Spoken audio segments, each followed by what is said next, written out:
네, 안녕하십니까. 유한타증권의 조윤수입니다. 지난주, 지지난주 오미크론과 파월 의장의 발언으로 미국 증시 수익률이 많이 안 좋았는데요.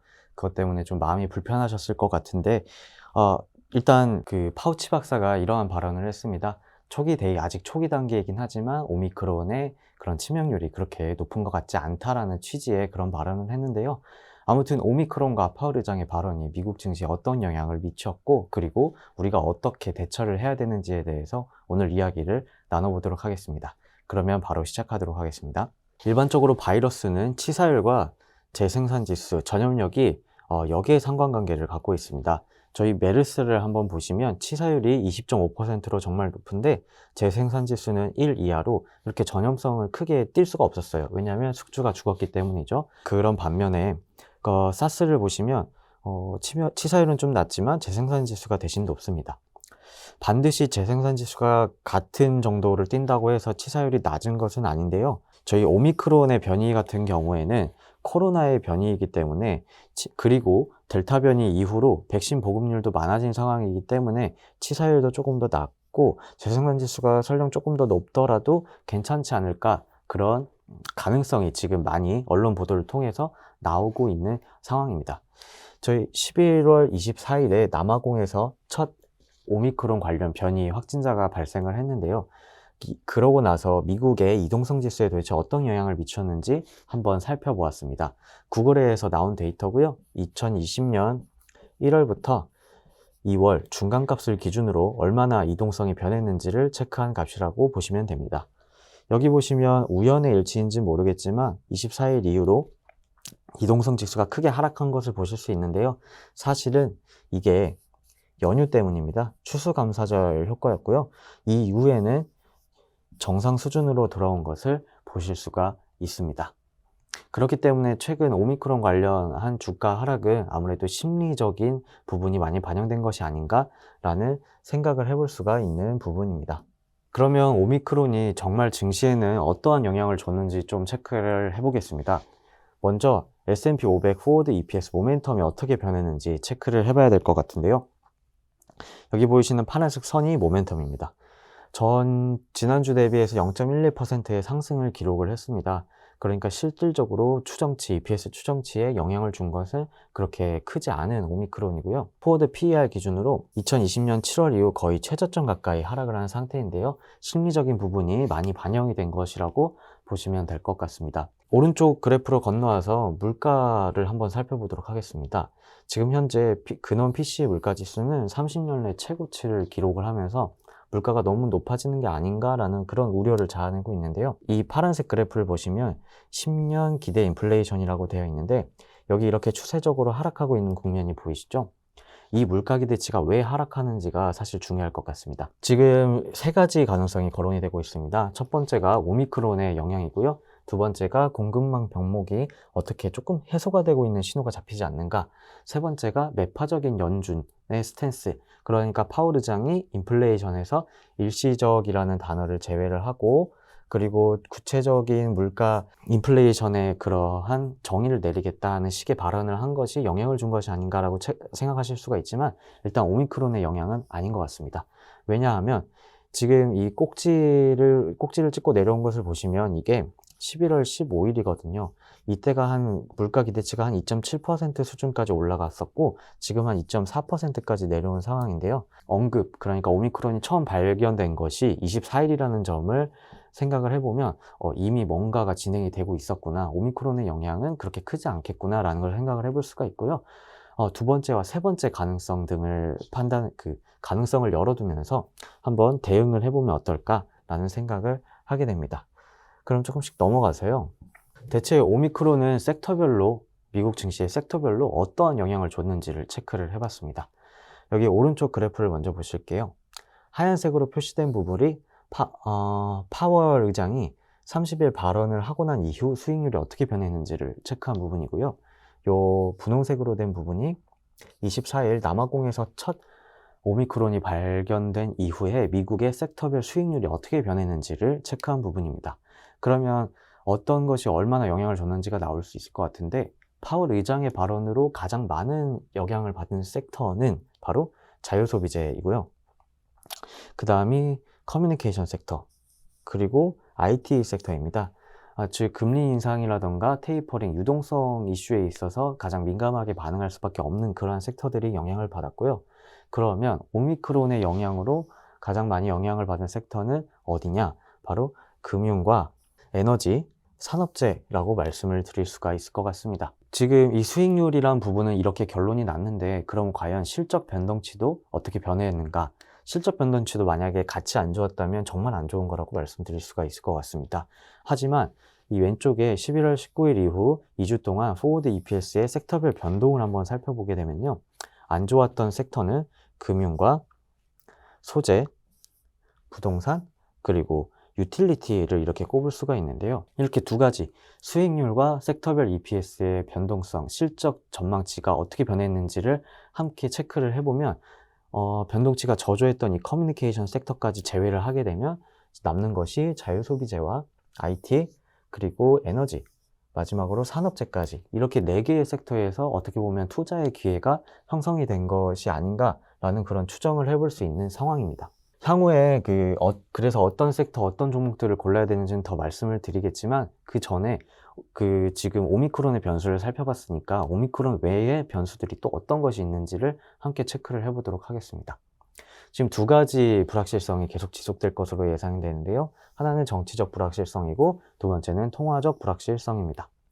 정치적 불확실성, 그러니까 지금 지난주에 임시 예산안이 또 통과가 되면서 2월 18일까지 예산안이 연장이 됐습니다.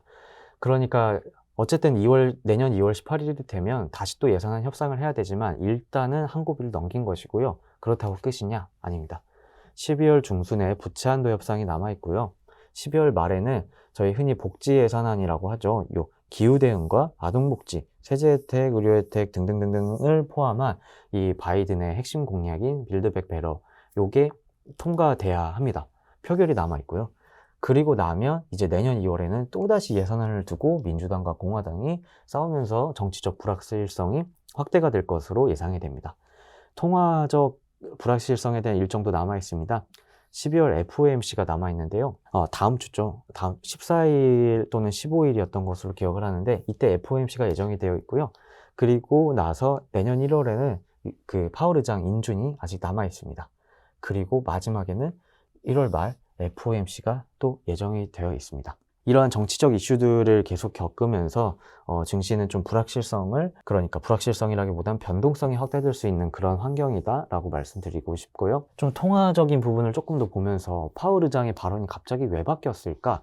파월 의장은 분명히 고용이 중요하다고 했는데 왜 바뀌었을까를 조금 고민을 해보고 싶습니다. 먼저 첫 번째 가능성에 대해서는 지금 아직 상원 인준을 통과한 것이 아닙니다.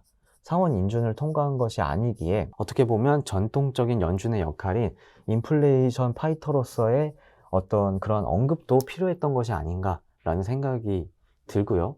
두 번째로는 약간 물가 상승률 압력이 약간 감소한 것이 아닌가, 그래서 선제적으로 대응한 것이 아닌가라는 생각도 해볼 수가 있습니다.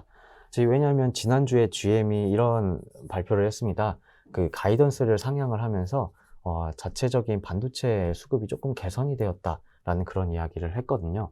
그것뿐만이 아니라 11월 30일 기준으로 보도된 언론 보도에 따르면 글로벌 컨테이너 대기하는 물동량이 있거든요. 이게 한 850 TEU 정도 수준인데, 이게 10월 25일 대비해서 한 70 TEU가 감소한 숫자라고 합니다. 이런 것들이 또 물가 기대치, 그리고 이런 것들이 10년물 기대 인플레이션 하락과 어우러져서 선제적으로 인플레이션 대응을 한 것이 아닌가, 그런 생각도 함께 해볼 수가 있는데요. 그러면 파월이 반드시 또 테이퍼링을 실시하고 그리고 금리 인상으로 바로 이어질 수 있을 것인가? 그것은 조금 더 12월 FOMC라던가 1월 FOMC를 성명을 한번 더 보셔야 될 것 같습니다. 왜냐하면 이유는 이렇습니다. 먼저 11월 미국 실업률과 경제활동 참가율을 보시면 코로나를 기점으로 현재 경제활동 참가율이 최고치를 찍었고요. 코로나를 기점으로 실업률은 최저치를 찍었습니다. 하지만 아직 고용은 부족한 상황인데요. 여기 보시면 ADP에서 발표하는 데이터 기준으로는 460만이 코로나 이전 수준과 괴리가 있고요. 노동통계국 발표 기준으로는 아직 390만의 코로나 이전 수준의 회복이 필요한 상황입니다. 그러면 이어서 어떤 섹터와 어떤 종목을 지금 이 불확실한 상황에서 선택을 하는 것이 좋을까를 말씀드려야 하는데, 여기서 조금 더 투자의 아이디어를 찾아보고 진짜 구체적으로 들어가도록 하겠습니다. 두 가지 질문을 던져야 할 것 같습니다. 제조업을 선택해야 할까? 서비스업을 선택해야 할까? 가 첫 번째 질문일 것 같고요. 두 번째는 소비자 쪽을 집중해야 할까? 아니면 비교적 생산자 쪽을 집중해서 생산자에게 물건을 판매하는 쪽을 집중해서 그런 주식 투자를 해야 할까를 고민을 해봐야 할 것 같은데요. 이 왼쪽에 보이시는 그래프는 근원 CPI와 근원 PPI에서도 무역을 제외한 그런 수치를 그래프로 표현한 것입니다. 이 하얀색 그래프를 보시면 2021년 초부터 이 PPI가 CPI를 초과한 것을 보실 수가 있습니다. 아무래도 생산자 쪽에 물건을 파는 가격이 더 올라가다 보니 소비자향 그런 기업들보다는 생산자에게 뭔가 중간재를 조달하거나 그런 기업들이 더 주목을 받았겠죠? 그런데 최근에 보시면 그 두 개의 스프레드가 줄어들고 있는 것을 보실 수가 있습니다. 저희가 9월부터 바이든 정부가 항만 어떻게든 정체를 해소하기 위해서 노력을 하고, 아마존도 뭐 최근에 이제 막히는 구역을 우회해서 이렇게 물류 배달을 하는 등 그런 노력을 보여주고 있는데요. 결국엔 이것이 나중에 정확한 시점을 말씀드릴 수는 없지만 나중에 PPI의 하락세로 연결될 수 있다. 그런 가능성이 그런 가능성이 있고요. 그렇게 되면 또 소비재 쪽의 기업들이, 소비재를 판매하는 기업들이 더 주목을 받을 수 있는 상황이다 라고 말씀드릴 수가 있겠습니다. 그러면 저희가 지금 소비자에게 좀 직접적인 부분을 판매하는 그런 기업들이 좋겠다라는, 업종이 좋겠다라는 결론이 나왔다면, 오른쪽에서는 서비스업에 집중해야 된다라는 결론이 나올 수가 있습니다. 왜냐하면 지금 뭐 계속해서 50 이상의, 그러니까 ISM 제조업 지수와 서비스업 지수가 모두 50 이상을 기록하고 있습니다. 다 좋은데 7월부터 보시면 서비스업 지수가 지속해서 제조업 지수를 상회하고 있는 것을 보실 수가 있는데요. 그러니까 이 두 가지를 종합을 해보면, 다시 한번 말씀드리지만, 소비자에게 직접적으로 물건을 판매하는 업종과 서비스 업종이 비교적으로 더 선호되는 것이 좋겠다. 그쪽 업종에서 골라보는 것이 좋겠다라고 말씀드릴 수 있겠습니다. 그럼 구체적으로 진짜 어떤 업종을 더 깊게 파볼 수가 있을까요? 업종을 더 세부적으로 고른다면요. 오른쪽에 10월 소매 판매 세부 지표를 한번 보시겠습니다. 사실 이 소매 판매에는 그 서비스 품목이 포함이 되어 있지는 않았습니다. 하지만 그래도 여기서 체크해 볼 수 있는 아이디어는 10월 소매 판매가 16.3% 증가했을 때, 이게 전년 동기 대비로 말씀드리는 겁니다. 증가를 했을 때 의류와 외식 부분은 25.8% 그리고 29.3%의 판매가 증가를 했습니다. 그러니까 아무래도 예전보다 더 많이 팔리는 쪽에 사람들의 시선이 가고 투자자들의 수급이 몰릴 수밖에 없겠죠. 이런 부분이 하나가 있고요. 왼쪽으로 오셔서 10월 CPI 비계절 조정 세부 지표를 한번 보시면요. 빨간 박스로 제가 표시를 해둔 부분 안에 있는 것이 서비스 물가입니다. 지면 관계상 모든 서비스 업종을 다 담을 수는 없었는데 그래도 특징적인 부분들을 몇 개 담아봤습니다. 여기 숙박 서비스를 보시면 전년 동기 대비해서 22.3%의 물가 상승을 기록한 것을 보실 수가 있고요. 항공운임의 경우에는 전월 동기 대비해서 상승세를 기록한 것을 보실 수가 있습니다. 그러니까 이런 것들을 함께 종합적으로 봤을 때 숙박업종이라던가 항공업종, 그리고 뭐 의류 판매, 외식, 여기에 더불어 결제업종까지 좋은 아이디어가 되지 않을까 싶었고요. 그리고 아까 말씀드렸던 자유소비재, IT, 에너지, 그리고 산업재 업종 중에서도, 산업재 섹터 중에서도 여기 하위에 업종이란 게 있거든요. 서비스, 그리고 소비자 제품, 소비자에게 직접 판매를 할 수 있는 그런 제품군들을 추려가지고 교집합을 찾은 후에 뒤에 이제 이 종목들을 선택을 해봤습니다. 그리고 마지막으로 고려할 사항들이 하나 있었는데요. 죄송합니다. 4가지가 있었죠. 바로 임금 상승률 지금 높은 상황이고요. 공급망 해소의 가능성이 보이고 있고요. 일시적 인플레이션을 철회했기 때문에 포워드 PER이 S&P 500 대비해서 너무 높은 종목을 선택하면 안 될 것 같고요. S&P 500은 지금 한 20배 수준입니다. 그리고 현금 흐름이 실제로 나오는 그런 종목들을 골라야 될 것 같고요. 오미크론은 지금 치명적이진 않은 것 같지만 그래도 모르니까 시나리오로 대응을 해봐야 될 것 같습니다. 그럼 이것들을 모두 종합적으로 봤을 때 어떠한 결론이 나오냐? 참고로 여기는 주요 운임지수 추이를 표시를 한 건데요. 상하이 운임지수는 올라가고 있지만 중국에서부터 미국 서해안 쪽에 운임을 지수화한 그런 지수가 있어요. 요 FBX는 하락하고 있는 추세를 보실 수가 있습니다. 아무튼 지금까지 말씀드린 것들을 다 종합적으로 봤을 때 어떻게 해야 될까요? 첫 번째 시나리오입니다. 오미크론의 치명률이 강하다. 오미크론의 치명률이 강하다면 당연히 입증된 수익성을 갖고 있고 확장성도 기대가 되는 그런 좀 안전한 종목들을 찾는 것이 좋을 것 같습니다. 바로 대표적인 게 알파벳이 있고요. 그리고 애플이 있을 것 같습니다. 저희 코로나가 한참 심해질 때 알파벳을 두고 광고 수익이 많으니 광고주들이 경기가 안 좋아지고 광고를 줄이면 이렇게 알파벳의 수익성도 타격을 받을 수 있겠다라는 그런 이야기들이 많이 나왔는데요. 실제로 광고주들이 광고를 줄이기는 했습니다만 바로 하위 업체들이 타격을 많이 받았고요. 알파벳의 경우에는 탄탄한 수익성을 입증을 했고, 그리고 알파벳이 할 수 있는 부분들이 많아요. 이 배츠라는 부분이 있는데 아직도 뭐 자율주행 등등 헬스케어 등등 확장성이 많기 때문에 알파벳을 만약에 치명률이 높다라고 하면, 오미크론의 치명률이 높다고 하면 피난처로 가져가시는 것도 좋을 것 같고요. 그리고 또 애플입니다. 애플은 지난주 중국 시장에서 650만 대 스마트폰 판매를 기록을 하면서 6년 만에 1위를 달성을 했는데요. 향후 해야 될, 그러니까 하고 싶은 그런 사업도 많습니다. 뭐 애플카를 만들겠다, XR 기기를 출시하겠다 등등등등 있는데요. 최근 자율주행 쪽 관련해서 그 인력들이 회사를 나가고 있다라는 그런 뉴스도 나오고 있어요. 하지만 이거를 제외하더라도 XR 기기, 뭐 메타버스 등등 그런 사업 확장 영역이 많이 남아 있고요.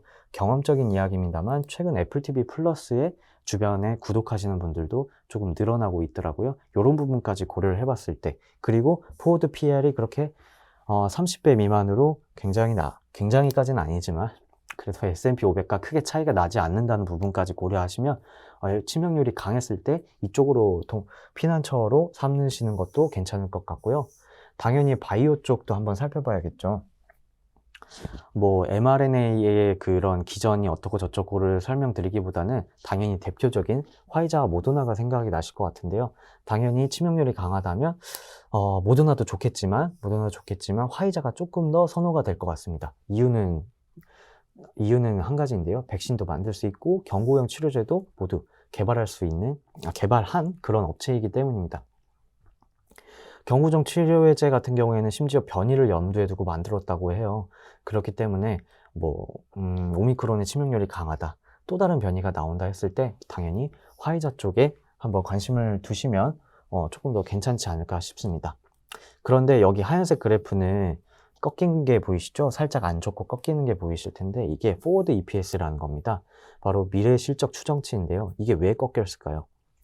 이게 왜 꺾였을까라는 고민을 해보다가 저도 오미크론이 생각보다 그렇게 강하지 않을 수도 있겠다라는 생각을 하게 됐습니다. 그러면 오미크론이 그렇게 강하지 않다라는 게 확실시가 된다면 저희는 어떤 투자를 해야 될까요? 당연히 떠오르는 게 항공입니다. 저희 방송을 준비하면서 이미 준비는 다 된 상태였는데 주가가 올라가는 걸 가만히 지켜보고 있었는데요. 지금 항공주의 주가가 거의 뭐 PBR 기준으로 역사적인 최저점까지는 아니지만 매우 낮은 수준이거든요. 지금 왜 이럴까를 생각을 해보면 첫 번째가 인건비 상승이 있을 거고요. 높은 유가가 있을 거고요.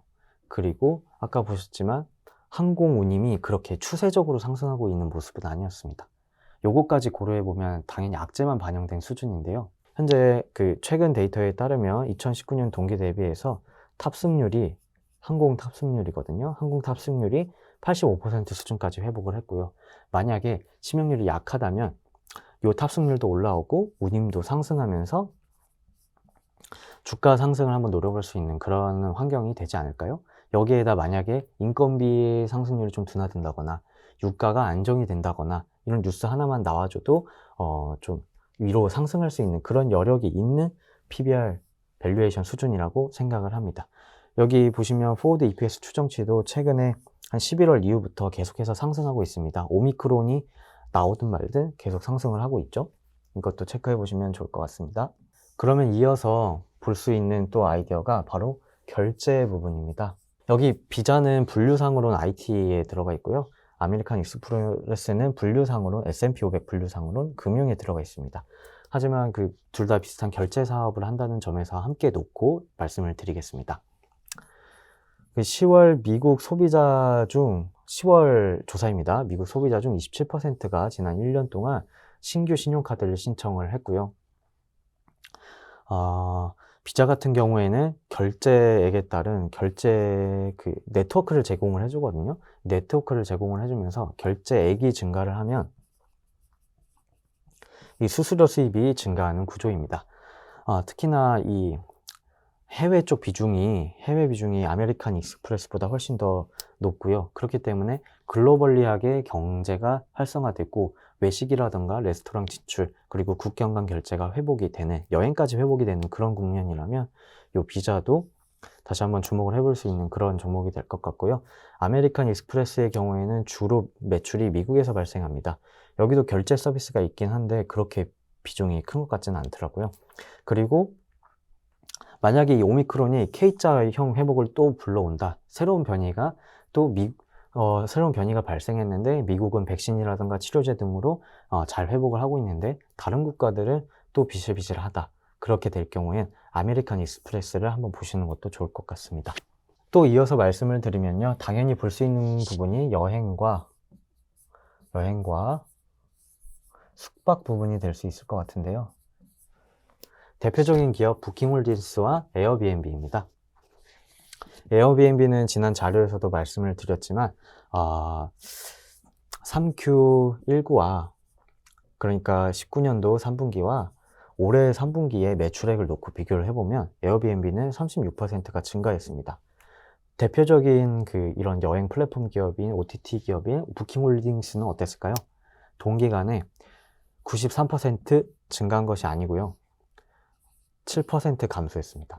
그러니까 93%까지 매출이 회복이 됐는데요. 딱 비교가 되시죠? 에어비앤비의 경우에는 향후 시장 점유율 확대까지 기대가 되는 그런 상황입니다. 심지어 매출도 북미 지역이 많습니다. 그렇기 때문에 심지어 K자형 회복이 설령 이루어지더라도 수혜를 볼 수 있는 기업이고요. 게다가 올해 처음으로 영업활동 현금 흐름이 흑자로 전환할 것으로 예상이 되거든요. 앞에 몇 분기들은 이미 흑자를 달성을 했습니다. 실질적으로 이렇게 현금 흐름, 돈을 실제로 버는 모습까지 보여주면서 주가가 리레이팅 가능한 구간에 있다라고 말씀드리겠습니다. 그리고 에어비앤비 같은 경우에는 코로나가 딱 벌어졌을 때 직원을 구조조정을 좀 했는데 거기서 끝난 것이 아니고 이 CEO가 기회를 포착하게 됩니다. 어떤 기회였냐면 근거리 여행이 크게 증가를 하고 있구나 라는 걸 기회를 포착하면서 그쪽으로 이렇게 회사의 매출 방향을 틀었고요. 그게 실제적으로 성과로 이어지면서 지금 이렇게 시장 점유율도 확대를 하고 투자자들의 주목도 받고 있는 것인데요. 저는 이런 유연한 대응이 바로 에어비앤비의 또 다른 강점이 아닌가 싶고 향후에 여행 시장 회복하면서 제일 주목할 만한 종목이라고 생각을 합니다. 유통 부분에 있어서도 희비가 갈릴 수 있다고 생각이 됩니다. 저희 타겟과 홈디포 두 가지를 가져왔는데요.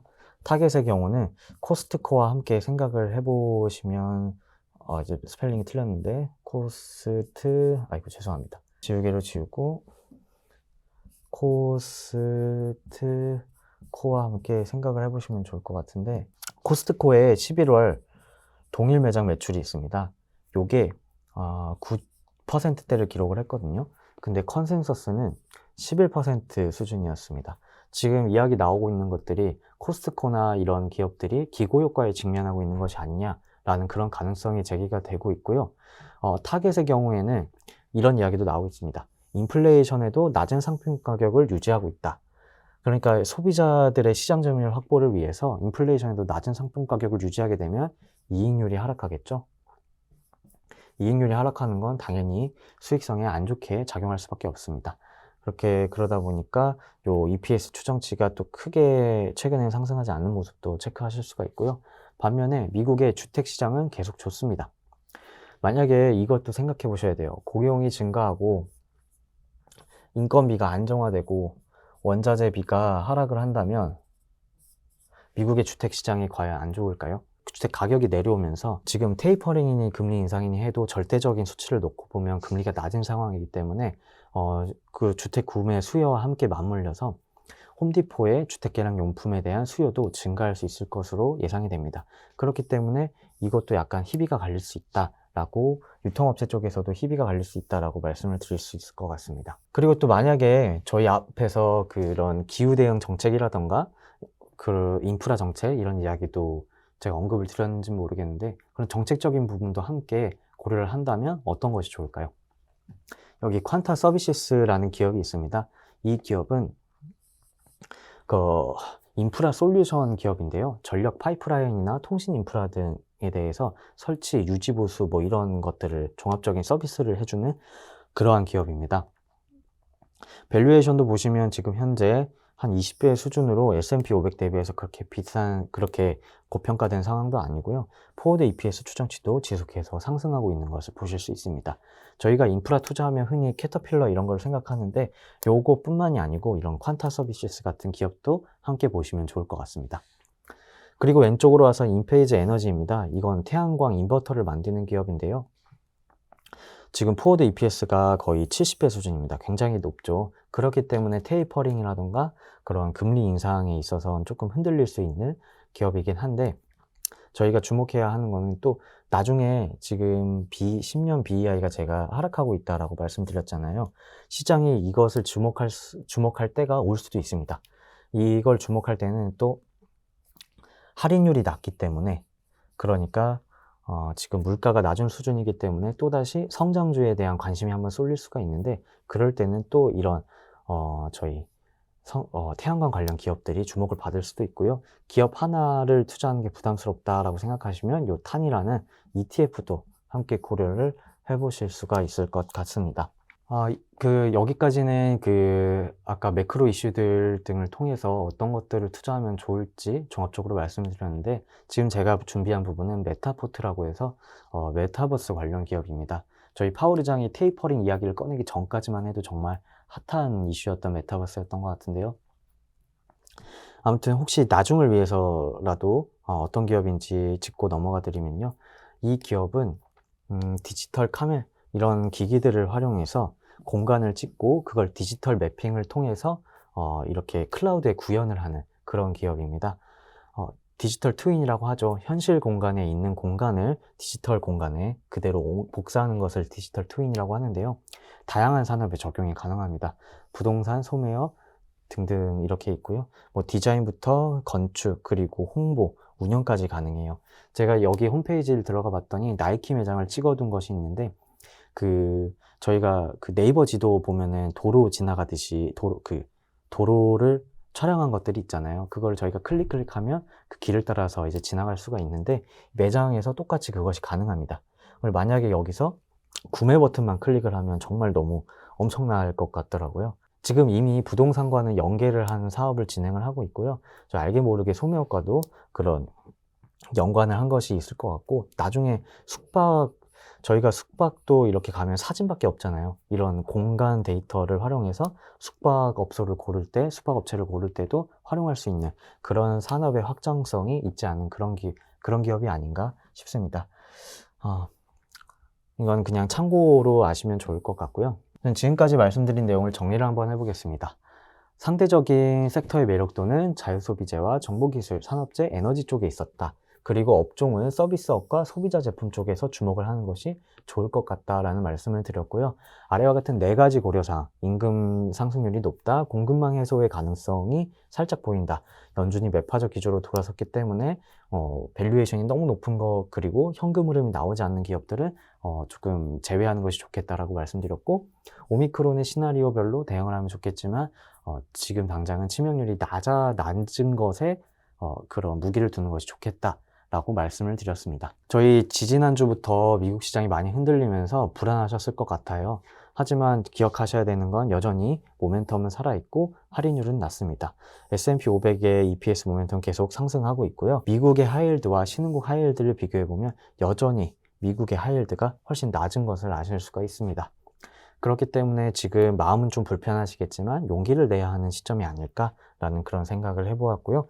제가 오늘 준비한 내용은 여기까지고요. 뭐 궁금하신 점 있으시면 저희 뭐 지점 영업 직원분들을 통해서라든가 뭐 이렇게 어떤 채널을 통해서 저에게 또 연락을 주시면 소통하는 시간을 갖도록 하겠습니다. 감사합니다.